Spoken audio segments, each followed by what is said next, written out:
Olá e bem-vindos! Hoje vamos falar de um assunto que de certeza já deu por ele: as alergias. Parece que nos últimos anos toda a gente tem rinite, uma sensibilidade nova ao glúten ou uma alergia alimentar que nunca teve em criança. Isto não é só uma impressão, é mesmo uma realidade. E a ciência começa a olhar para um suspeito que talvez nos surpreenda: os nossos hábitos alimentares e, mais especificamente, o facto de estarmos sempre a comer. A ideia é que este estado de alimentação constante pode estar a deixar o nosso sistema de defesa completamente sobrecarregado e confuso. Para entendermos bem esta ligação, vamos fazer um percurso por 5 pontos essenciais. Primeiro, vamos ver a dimensão real desta epidemia. Depois, mergulhamos no sistema imunitário para perceber o que é que de facto está a correr mal. A seguir, vamos explorar a ligação fundamental entre a dieta e o nosso intestino. Depois, identificamos os vilões da comida processada. E, por fim, vemos como o jejum pode ser uma ferramenta para, digamos, fazer um reset ao sistema. Vamos a isso! Muito bem, vamos começar por pôr as coisas em perspectiva. As alergias já não são aquele incómodo que aparecia só na primavera.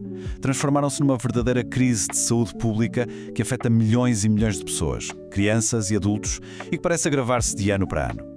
E aqui está a pergunta de €1 milhão, não é? O que é que mudou à nossa volta para que o nosso corpo reaja de forma tão violenta a coisas que deviam ser completamente inofensivas? Coisas como o pólen, o pelo de um animal ou um simples amendoim. A resposta, ao que tudo indica, não está só nos nossos genes, mas sim no ambiente e, principalmente, no nosso estilo de vida. E este gráfico mostra isto de uma forma muito clara. Não estamos a falar de um aumento gradual. O que vimos nas últimas décadas foi uma verdadeira explosão no número de casos. Se pensarmos na geração dos nossos avós, as alergias eram algo relativamente raro. Hoje, são a norma. Uma mudança tão rápida em tão pouco tempo só pode significar uma coisa: não são os nossos genes que estão a mudar, é o mundo à nossa volta. E para que isto não seja só uma teoria, olhemos para este número: 8%. Quase 1 em cada 12 crianças nos Estados Unidos tem uma alergia alimentar diagnosticada. Pensemos bem no que isto significa. Significa salas de aula onde certos alimentos são proibidos, festas de aniversário onde é preciso um cuidado redobrado com tudo o que se serve. Este número, por si só, mostra a escala brutal do problema, em especial nas gerações mais novas. Muito bem, vamos agora tentar perceber o que é que se passa a nível biológico, porque no fundo uma alergia é isso mesmo, é um erro. É o nosso sistema de defesa, o sistema imunitário, a funcionar mal e a entrar em pânico pelas razões completamente erradas. Esta definição diz praticamente tudo. Uma alergia é, na sua essência, um caso de identidade trocada. O nosso sistema imunitário, que foi desenhado para nos proteger de ameaças a sério, como vírus ou bactérias, de repente começa a haver perigo onde ele não existe. O pólen não é um inimigo, mas o corpo reage como se fosse. E esta comparação aqui mostra a diferença na perfeição. Uma resposta correta e precisa, cirúrgica, contra um inimigo real. Já a resposta alérgica é como disparar o alarme de incêndio do prédio inteiro só porque alguém acendeu um isqueiro. É uma reação completamente desproporcional que acaba por nos prejudicar a nós, com espivos, comichão, inchaço ou coisas bem piores. Então, o que é que leva o sistema a este estado de confusão? A palavra-chave é esta: inflamação crónica de baixo grau. Vamos imaginar que o sistema imunitário é a equipa de segurança de um edifício. Se houver um zumbido de fundo constante, um alarme silencioso sempre ligado, os seguranças ficam estressados, exaustos e começam a desconfiar de toda a gente. Essa inflamação constante é o tal zumbido que está a desregular as nossas defesas. E onde é que começa a maior parte desta inflamação? É isso que nos leva ao nosso terceiro ponto: o intestino. Nós tendemos a pensar no intestino como um simples tubo de digestão, mas a verdade é que ele é o quartel-general do nosso sistema imunitário. E este número é absolutamente incrível e fundamental para se perceber o resto: 70%. A grande maioria das nossas células de defesa vive na parede do nosso intestino. E se pensarmos bem, faz todo o sentido. O intestino é a nossa maior fronteira com o mundo exterior. Tudo o que comemos e bebemos passa por ali. Portanto, o que acontece no intestino tem um impacto direto e gigantesco em todo o nosso sistema imunitário. Ora, um dos principais problemas que podem aparecer nesta fronteira é o chamado intestino permeável. Imagina a parede do intestino como uma rede com malha muito, muito fina, que só deixa passar os nutrientes já bem digeridos. Agora, imagine que essa rede fica danificada, com buracos. De repente começam a vazar para o sangue partículas de comida mal digerida e outras coisas que não deviam lá estar. O sistema imunitário vê aquilo e, claro, entra em pânico. E como é que chegamos a este ponto? Bem, é uma espécie de efeito dominó.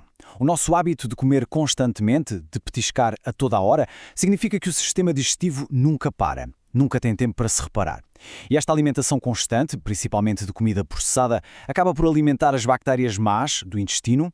Este ambiente hostil vai danificando a parede intestinal, criando os tais buracos. E o resultado final? Uma sobrecarga total do sistema imunitário que fica em alerta máximo 24 horas por dia.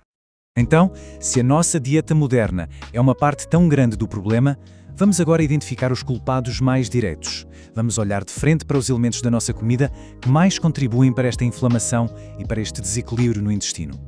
Podemos agrupar os principais agressores em 3 grandes categorias. Primeiro, o consumo excessivo de açúcar.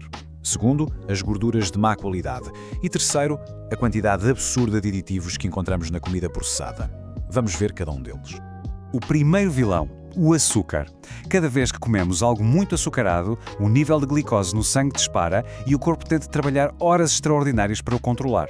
Esta montanha-russa constante de picos de açúcar e de insulina acaba por esgotar as nossas células imunitárias. Elas ficam, literalmente, cansadas, menos eficazes e muito mais propensas a cometer os erros que dão origem às alergias.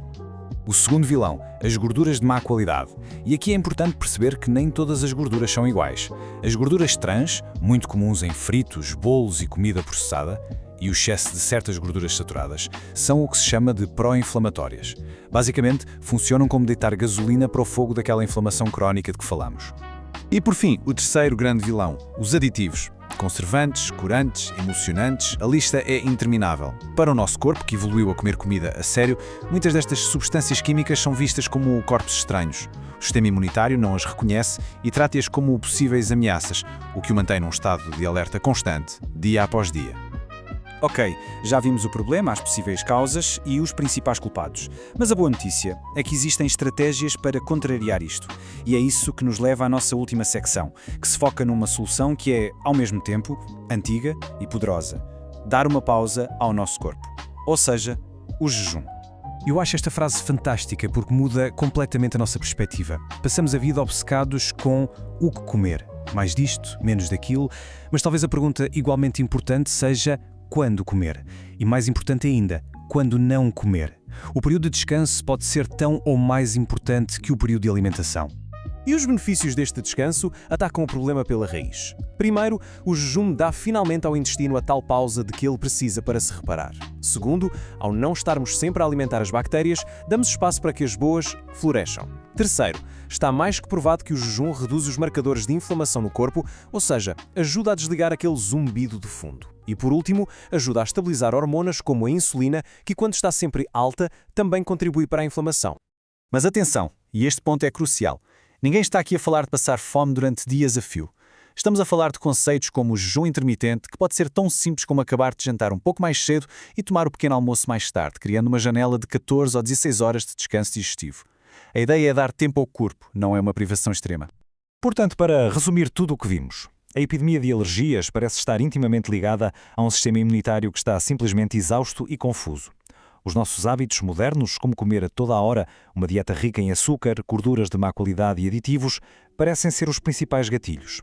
O centro de tudo isto é o nosso intestino, e a saúde dele é a base para tudo o resto, e uma estratégia poderosa para combater isto pode ser simplesmente dar ao nosso sistema um descanso regular, para ele se poder curar, reduzir a inflamação e, finalmente, restaurar a ordem. Fica esta reflexão final. Numa altura em que procuramos sempre a solução num comprimido, num tratamento rápido, talvez a resposta que vai acalmar o nosso sistema imunitário esteja em algo muito mais básico.